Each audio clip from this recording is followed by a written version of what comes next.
All right, today we're gonna get ready for the tractor pull tomorrow up at the fair.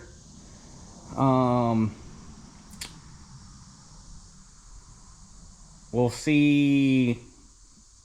We got chances of pretty good chances of thunderstorms tomorrow, so it might not be the greatest of times, but luckily our fair is lucky in the fact that half of our pulling track is under a grandstand awning.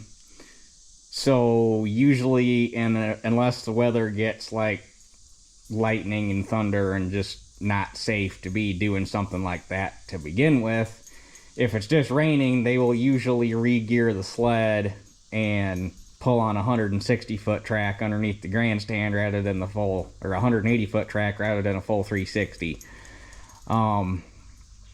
So unless the weather just gets stupid, they'll probably still pull. It'll probably just be a shortened track, which will make videoing a whole lot easier because the whole thing will be pulling under the grandstand.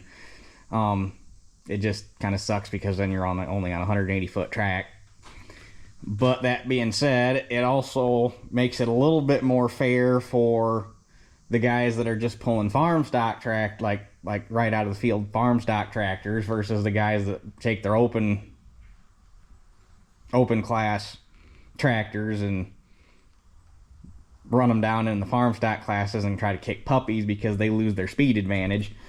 But anyhow, because our pull has a stupid rule where you can only pull a tractor one time in a class rather than being able to pull like I was going to take the T up there and have Shelly pull and run the T twice in one class with two different drivers. Well, you can't do that. You can't pull the same tractor or you can't run the same tractor more than once in a class. Stupid rule, hate it, makes things a pain. And there's a lot of other people that feel the same way about that pull. Honestly, our tractor pull at our fair is probably the worst one in the area. All the other fair pulls in this area are a lot better than ours. Ours sucks, but it's the closest one. So this is the one I go to. But because of that, I want Shelly to be able to pull. She can't pull the T because I'm going to pull the T. So I'm going to get the 1800 ready for her. She's probably not going to have a snowball's chance because the 18, the way it sits, Dad weighed it many moons ago when he thought he was going to try to pull it once. And if he recalls correctly, it weighs 8,900 the way it sits. So it's too heavy for the 8,000. There is no 9,000. So basically, I'm just going to have to weight it up and hopefully make it into the 10, which, you can pull light in the 10,000 pound class. You can't go over. I think they'll give you 10 or 15 pounds over weight limit in the class, but that's it. So the 18, I'm going to throw the duals on, which will be the first time the duals have been on it in 6-7 years probably. And throw all the weights on the nose. And then the T, I have to strip the rear end so I can get the duals on. And it'll be ready to go. I had to look on my video getting ready for pulling last year to figure out. I thought I ran my rear weight bracket and had 2 weights on the front and 2 weights on the back. Well, I actually didn't. I had 4 weights on the front and stripped the 3-point and everything off the back, and that got me into the 12. So the only thing I didn't do that I had talked about doing last year, and I completely spaced it until it was too late to get it done, is I wanted to make a different hitch to get my drawbar up closer to the rear of the tractor, but oh well. So we got to get the stump grinder unhooked, which, oh, there's my block. I was gonna say I got a wood block around here to set it on somewheres. And both tractors need a bath because this one's been grinding stumps and the T's just been doing stuff. So neither one's dirty, there's dusty.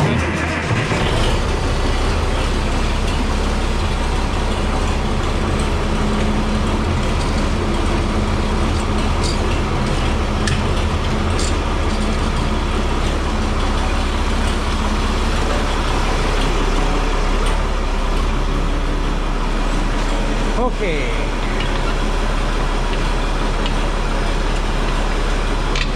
Let me get this unhooked and then we'll meet you up front.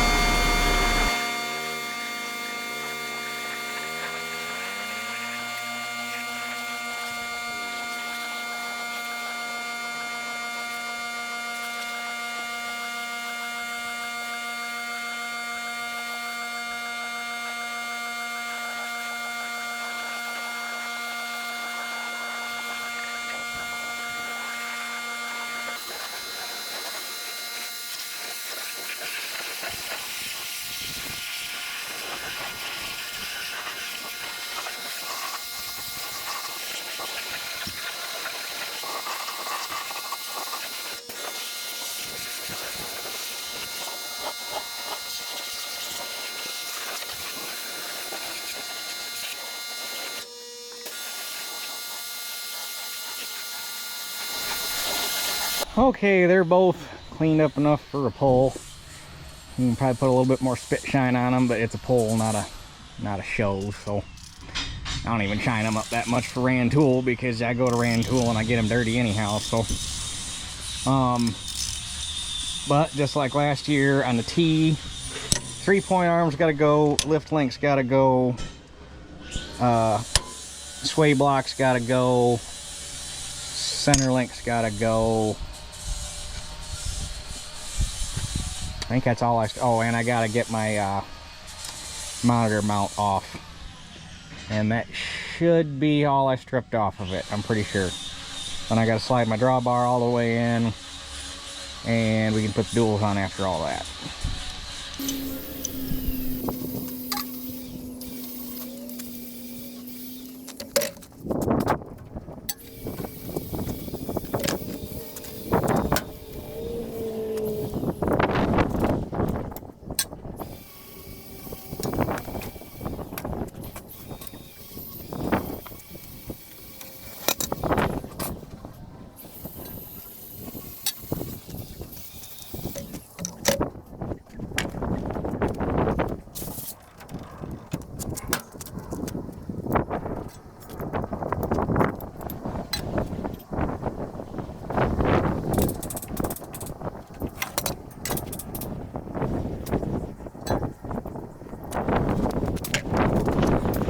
Okay, now that we've pretty much turned her into a Wheatland, everything is stripped off. I wish I could get enough off of it to get at least one more weight on the front, but I don't think I can get the lift arms off without at least leaning the fenders over. And even at that, I don't think they might weigh 15 pounds a piece. And then if I could take the center link bracket and cylinder holder off, but I don't think all that would equal 100 pounds. Or I'd actually need, what, 105, I think, if I put the lightweights on the front. Which I can't remember if I got the lights or the heavies on. I have the heavies on, so these are 110 or 112. And the lights are 105 if I remember right. But anyway, now that she's stripped, hitch pins are all off of it. Yeah, they should be everything, so now we can go put the duals on.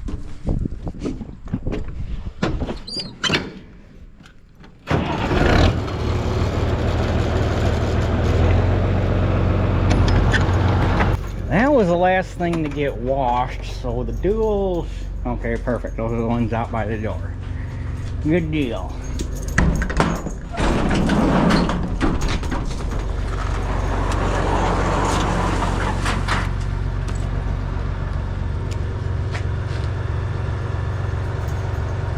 And then we gotta get the old clamp-ons out. Oh shoot. Man, I thought these things were buckles. I forgot that they're screws. That kind of sucks a little bit. But this one, so we need that side up first.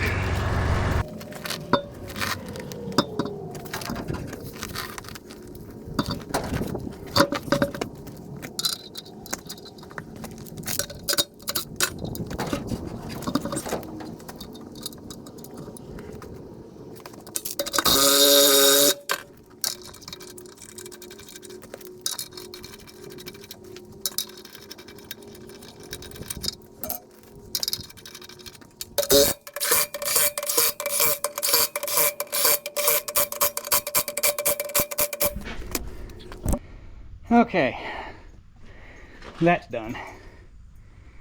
This one's getting a little rough. I'm gonna be sad when I gotta get rid of them tires. I love the way those original Firestone deep treads look. I wish they would bring that tire back. That is such a good looking farm tire. Between the crop duster. Wonder what the heck he's dusting up here. There ain't nothing. Oh, I wonder if he's doing that cornfield back on the other side of the neighbor's hay. I'm pretty sure that's corn this year. Yep, that's got to be it. He just pulled up over the... See if he comes back around for... I'll get up on the tractor. We'll see if he comes back around for another pass. Yep, he's a-coming. Talk about some guys that are batshit crazy. I bet that's the field he's spraying. It's the only one I could think of where he'd be turning right there. Come on, buddy. Where you at? There he is. Right there.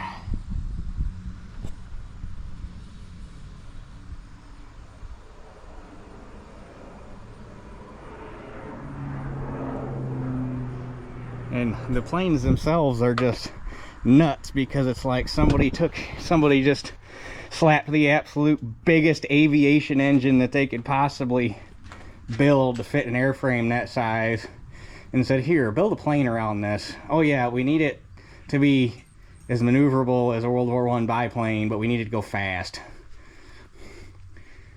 And an air tractor was born. But anyway, so yeah, these are done.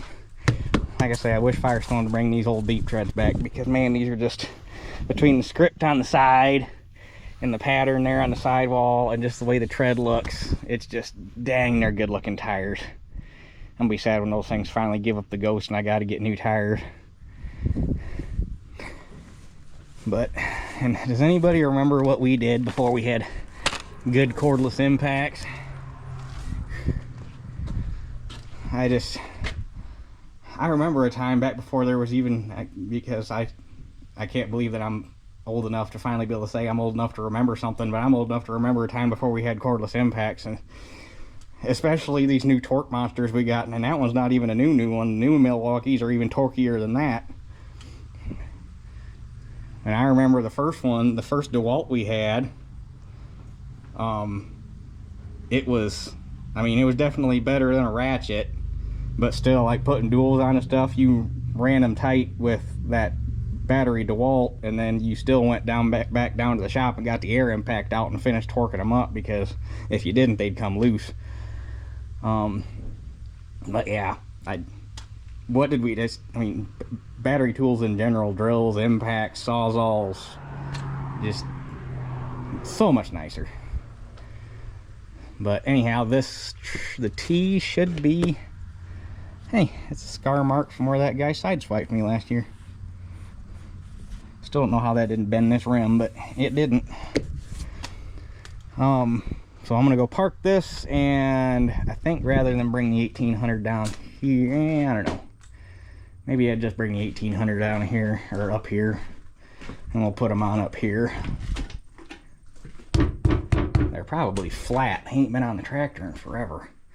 The problem with these duals, they're 18-434s, but the dual rims are 15-inch, so it sucks the sidewalls in and pooches the tire up. And with the original Unico tires that were on the 18 when we got it, you put these duals on and they actually would be taller than the inners, so you had to let air out of them to squat the tractor back down to get the inside tires to make full ground contact. It wouldn't pick them up off the ground, but you'd be right up on the crown. So in order to get a good foot plate across all four tires, you had to let air out of the duals. The Firestones that are on it now are taller, so it shouldn't be an issue. It shouldn't be as big of an issue, but that's so far been the biggest hang up for getting those are the old dual clamps for the original 1950 T rims, because that had, if I remember right, they were DMI rims. But yeah, so that's been the biggest hang up as far as finding 9-bolt duals for the 18, because that's what those two hubs are for, is to put axle duals on the 1800. But we've been I don't know why, because you would think 16 by 34 dual rims would be a dime a dozen for as long as 18-434s reigned king as tractor tires. And you can find 15 by 34 inch dual rims around here all day long, which would mount a 16-938, which was not, or 16-934, which was not a common farm tire, at least in this area. Maybe it was in other areas of the country, but you can't find 16 by 34 rims. I don't know why. It makes no sense. And the guys that do have them know what they got, and they ain't giving them up. Because I know several guys that have some spare sets, and they want to keep them around for other tractors so they won't get rid of them. There is an auction coming up next Saturday, and I don't know if I'm going to make it or not. The buddy that sent me the link to him might be going, so if he goes, I might have him bid on them for me. There is down in Hanna, Indiana, at the Listinsky sale coming up next weekend. There's a set of 16 by 34 dual rims that they have mismatched tires, but they got decent tires. But we've got we've got a set of brand new Sats at my house that Dad bought for the 1800, because when he bought tires for it, he bought all four, knowing we wanted to put axle duals on it, and we obviously haven't yet. So we got two brand new tires that have been sitting in the barn for 6 years now. He put those rear tires on right before the last time Dad ran Tool, which would have been 3 shows ago. So yeah, we've had brand new tires in my barn for 6 years and still haven't got a set of rims to put them on. And when we do find a set of rims, the tires that are on the 1800 now will go on the duals, and the brand new ones will go on the tractor, and away we go. But just got to find the rims. So anyhow, I will go grab the 18 and we will put these duals on. Guess I should have left the power washer out because they're a little scuzzy, but I guess I can just brush them off. Okay, I changed my mind. I figured I'd bring the duals down here to put them on because I want to weigh them. Because I remembered for being clamp-ons, these things were obnoxiously heavy.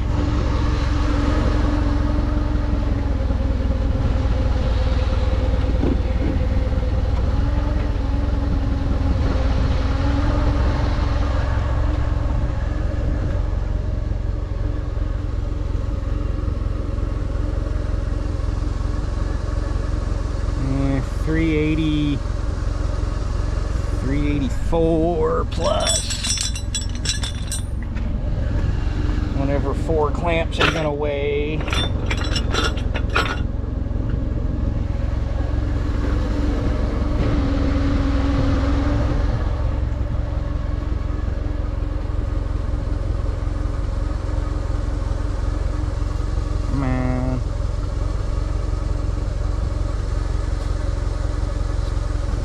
Figure 400 a piece, so 800 pounds. So yeah, I wanted to make sure I still had enough room to hang or to put weights on the nose, so we should still have 300 pounds to play with, and probably more than that, because it would have weighed 8,900 with Dad sitting on it, and Shelly doesn't weigh as much as Dad does, obviously, so probably got closer to 400 pounds to play with if I had to guess.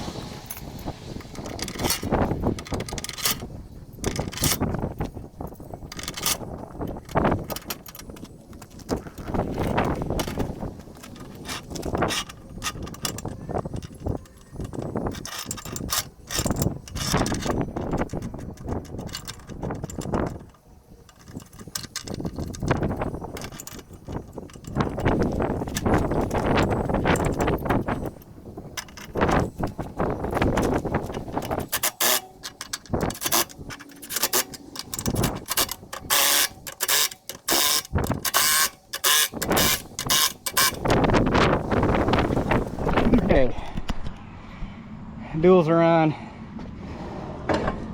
This slid the drawbar in. I just had that sitting on there to check drawbar height, make sure we were good. So we are good there. Last thing I got to do is throw some weight on the nose. Luckily we had 4 stack weights loose. We've got 6. We got these 4, and then there's 2 on the back of the 7300 on the weight rack, and then we've got 2 slab weights, one, and both of those are on the back of the 7300. One came on the T, which this should be, I think this is the weight or the starter weight that was on the T when we got it, because that had 1 stack weight, or that stack weight, 1 base or 1 slab weight, and the base weight. I think that's the base that was on it. And then we've also got an early base weight. This is actually a 2nd generation. The first base weight didn't have the 4 bolt pattern in the front for slabs, because the stack weights came before the slabs. So we've got a green weight down there that matches these 3 that only has the provisions for stack weights, no slab weights. So, but this ended up, I think that weight down there ended up on, I can't remember if that weight down there was on this when we got it, or if Dad bought that somewhere. But anyway, this ended up on it because we ran slab weights on it for a while, was the reason this ended up on it. And then I put the suitcase weight bracket on that, because as far as usefulness, suitcase weights are a hell of a lot handier. But anyhow, get you a sitting spot here.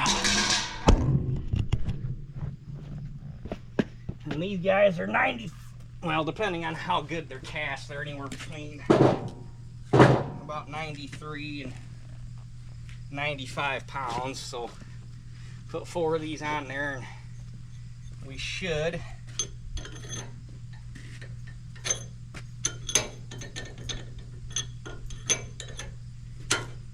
have a little wiggle room.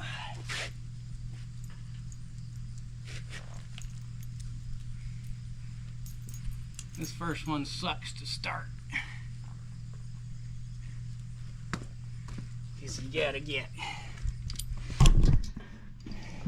get your fingers all the way up in that slot. Wouldn't be so bad if the bolt head that holds the starter weight on wasn't there.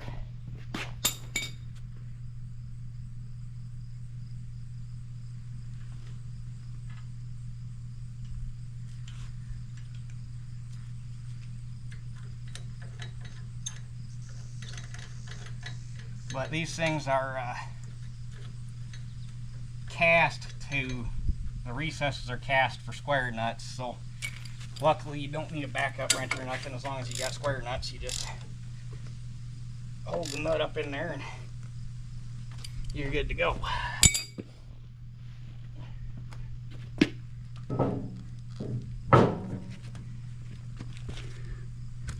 And you got your 2 bolt holes, so as you work your way up, you just alternate bolt holes.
And then technically you should be able to get one more on there. And then the bump out on the top of the grill gets in your way from getting the 6th one on there, but you can get 5 before you run out of room. So right there, the way she sits with a driver on it, or with a driver, should be just shy of 10, hopefully. I'll take some tools in case we got to shed weight, but hopefully we don't. And if we do, I'll probably, depending on how much we have to take off, if we do have to shed weight, I'll probably take stuff off the back, because without a wide front, she's going to need weight more on the nose than anything else. So that's number 2 done. Okay, well, ready to go. The only thing that sucks about the 1800, the dang seat spring is broke again. I can't remember if I made a video on that or not. I put those on there, I'm pretty sure it was last summer. I think I put those on there. If not, it was the summer before. So at the most, they're 2 years old, but they broke again already. They separated right there. I got a new set coming, but they ain't here in time for the fair, so.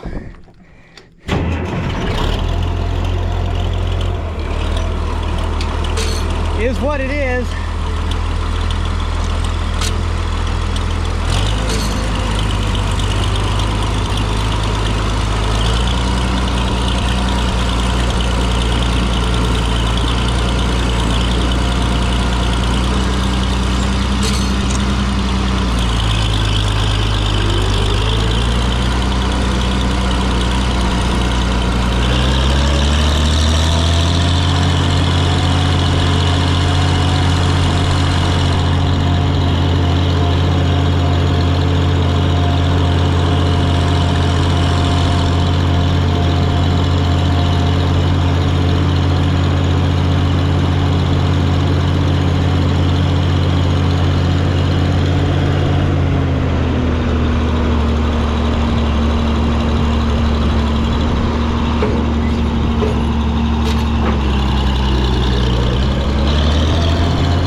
Might have to move that around a little bit, but yeah, this one doesn't hang over too bad. About center on the tires. The T, on the other hand, that's gonna be a little different.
doesn't look too bad. I guess that's just, yeah, I guess I'll just have to see how it pulls.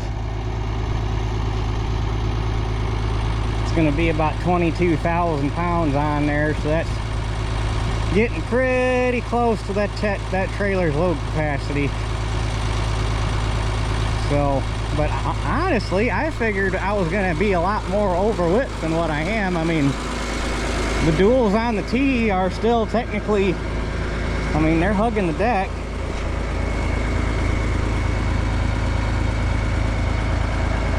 I thought I was going to be a lot wider than that. That doesn't make me feel near as bad.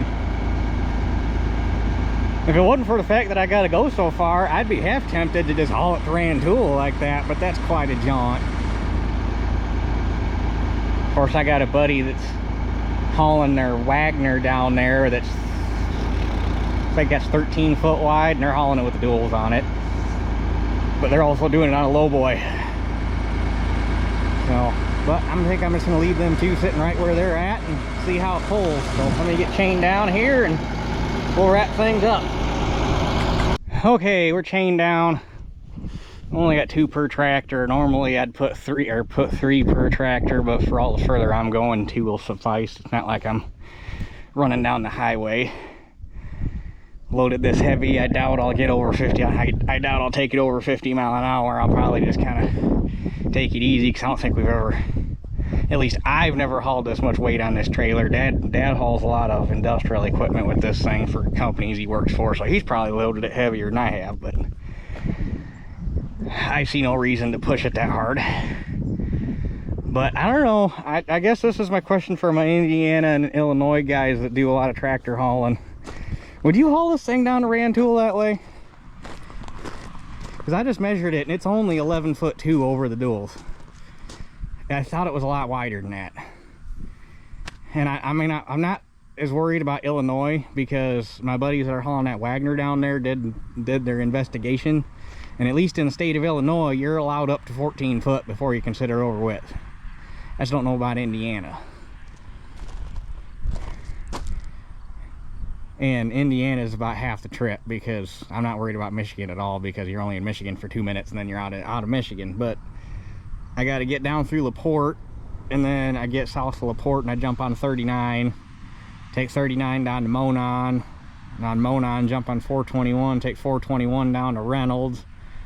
Down in Reynolds, I think is it 10 that we jump on and cut that across to Illinois? Whatever road it is that takes you from Reynolds over to Kentland. And then in Kentland, there's a 4-lane divided we jump on and take that down. And you're on that for probably 25, 30 miles. And then there's a 2-lane that we jump back on. It crosses you over into Illinois. And I think there's one more jog that we make that dumps you back on another 2-lane that takes you right into Rantoul. So we basically, for all intents and purposes, run county roads and back roads all the way down. So it ain't like I'm running down an interstate. And if I could haul it down there with the duals on, that would make life so easy. Not having to screw with jacking the tractor up and getting the duals unloaded with a telehandler, and you know, loading on it. Just, if I could just drive it up on the trailer and the duals are on it, my God, that would make life so easy. And it's not even 12 foot wide. I'm really honestly not that scared of it. So I guess I gotta have some guys in Indiana and Illinois that do a lot of hauling, or at least know enough about hauling to know if at 11 foot, just call it 11 foot, if I'd have to be worried about anything. And if nothing, I'll probably do it anyway. If I did haul it with the duals, get a 2x4, a 12 foot 2x4, and screw some stakes on it so it could sit here in front of the tractor, and cut it off at like 11.3 or probably 11.5 foot, and staple some flags to it so that you're flagged, and then you're good to go. That would be so nice to not have to screw with duals, and it'd give me more room on the trailer too. But anyhow, I guess we're good to go for tomorrow. Hopefully the weather somewhat cooperates. Even if it rains, if it's just a light rain, that's better than a washout. But like I say, luckily our track is 180 foot of it is under a roof. So they just, I got several friends that are on the pull board up there, and I called one of them and asked what their plan was, and they said, yeah, if it rains to the point where we need to make the call, we're just going to shorten the track and pull under the roof. So sounds like we're pulling one way or the other. It just, short tracks kind of suck, but it sucks because you get a shorter pass. It's not as fun. But honestly, I think it actually gives you a little bit more advantage if you're just running a farm stock tractor, not something that's been severely tinkered with. Because when you're running a short track, you got to brute force it because you don't have a big running start to get your ground speed up before the sled catches up with you. So, and like I say, if we do run a short track, it'll make it a heck of a lot easier to video. Normally, especially since I got the duals on, I would just drive these up there because it's only about an hour drive. But with that weather coming in tomorrow, I just don't want to, so we're gonna haul them. So, plus I'm kind of glad I did, because now that I see that, depending on what some of you guys think, I'm really half tempted to just throw it on the trailer like that and haul it to Rantoul. I wouldn't even have to take the duals off when I get home from the fair. I'll just drive it back home and stuff it in the barn until it's time to load it up for Rantoul and put all the 3-point stuff back on. So anyhow, get this wrapped up. I gotta go home and I'm gonna put some tools in the bag so that we're good to go and all that fancy schmancy stuff. So I guess we will catch you guys tomorrow doing a little tractor pulling. There's only two tractors I want to beat. With the T, I want to beat my buddy's Ford. Can't remember if he pulls the 9600 or the 8600 in my class. I think it's a 96. I beat him last year by 1.5 feet. If I could beat him again, I'll be happy. And with the 1800, if Shelly could beat my boss's son with his John Deere 4000, I'd be plenty happy. He's only got singles, she's got duals, and he can't put any weight on the nose because he's already, with him on it, he's like right at 10,000. So she might have an advantage if that tractor is balanced out right. I'm curious to see how it does because we've never pulled it. That one's never been on a track before. It'd be really slick if we could get, it would just be way too much effort for a couple pulls a year. If I even took it to a couple pulls, I'd probably just do this one. But you get some stamps, or get stamp steel 9-bolt duals for it, and then take the cast wheels off, put the stamp steel duals on, then you could very easily get it down into the 8,000 pound class, and you would lose enough weight that you could move weight around where you needed it, and it'd probably be fairly competitive in the 8. But even our 8,000 pound class here, you get a bunch of guys that got their tractors twisting. They're not farm stock tractors pulling in the farm stock class. So the 8 and the 10 here are the worst. You get up into the 12, it's not as bad, and you get north of the 12, and it's all field ready tractors. There's not a whole lot of guys doing anything dumb once you get over 12,000 pounds. But the 8 and the 10 are the worst, and the 12's kind of eh. But anyhow, I've already gone off on enough tangents. So that's it for this one. We'll catch you guys on the next one.